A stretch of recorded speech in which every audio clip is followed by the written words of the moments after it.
Hi, good morning, friends. Today we will go to discuss the beautiful poem that is the temple and the body. So, in this poem, we are all going to discuss about how the poet was goes to compare the temple with the body. Let's discuss today now.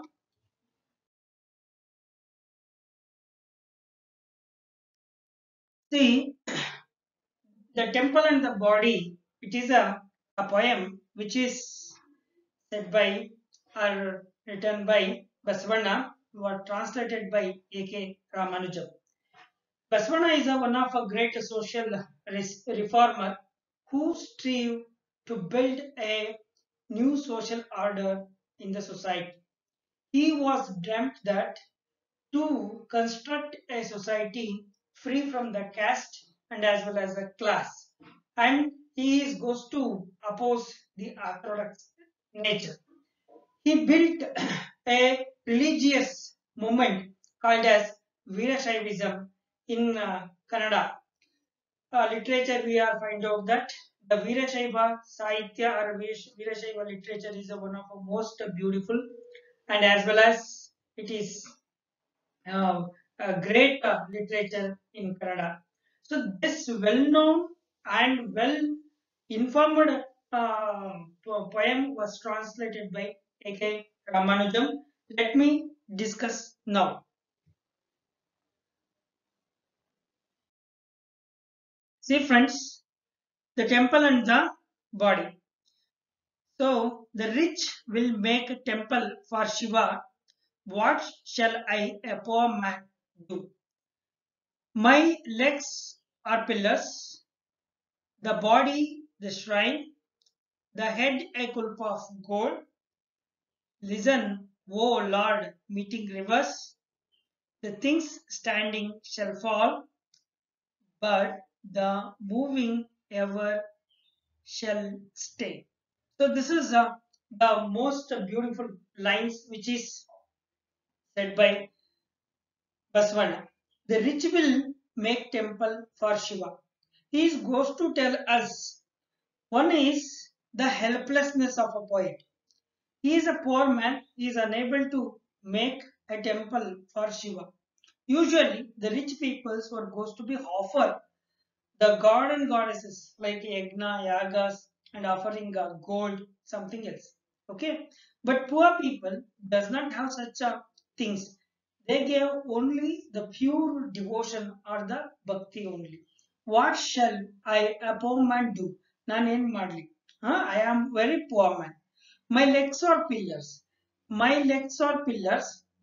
The whole body is a strength. The head a kulpa of gold.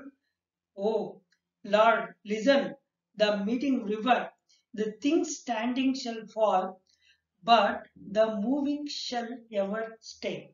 See, friends, this is the most notable line, which was the point what wanted to tell us.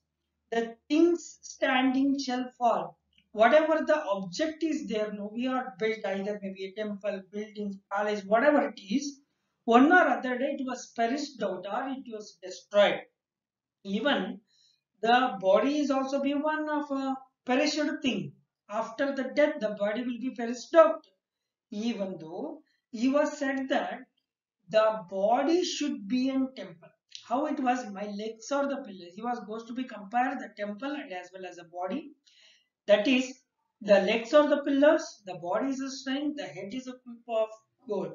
So which means that the poet wanted to said this man what is no the god should be reside in our body, the god should be reside in our body, which will make we peoples are completely surrendered to the god. So that is a beautiful renderation, the kulpa of gold shirave honna kalasavaya. And this the poet Basavanna was made a beautiful comparison with the temple. So here the temple, the two objects you can see here, one is a temple, one is a kulpa of gold. Between we can see the Basavana. The Basavana was compared the whole temple and Kalasha all are in the body itself.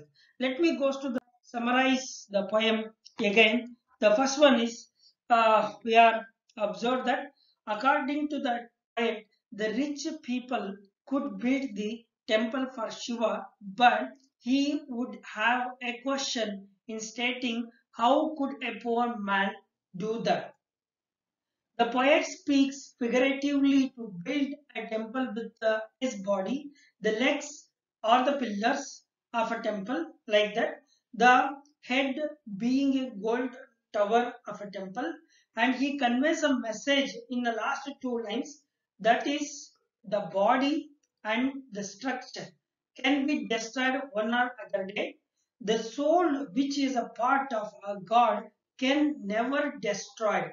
The soul, I repeat this, the soul, which is a part of a God, can never destroy, and there is no death for it.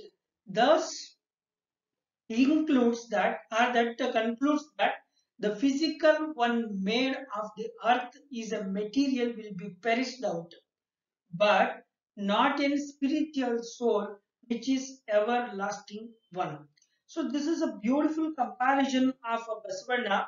You may find out that usually in the Hindus family or Hindu life, we can find out that what now, that is, we people ultimate aim, or the life of the Hindus are ultimate aim getting moksha. That is, we have believe in punarjanma.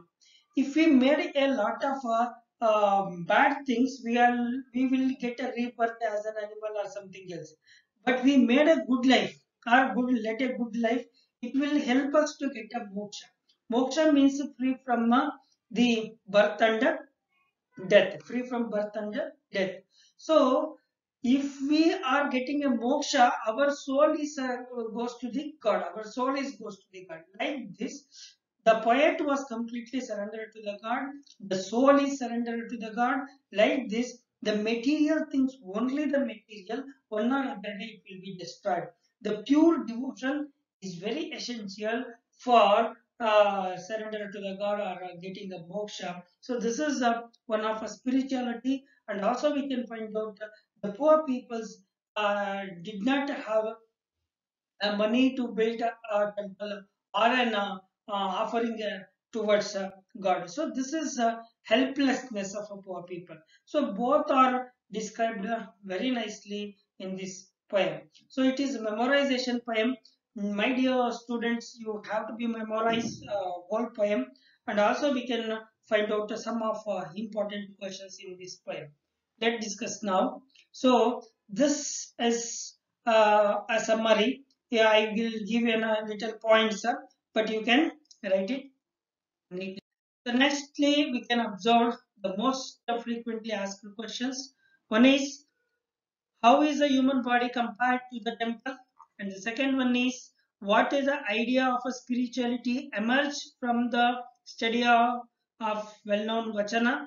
And then, what final message does the last two lines convey? And memorize the poem. So these are the important things which will belongs towards this poem. Thank you. I hope you can understand well.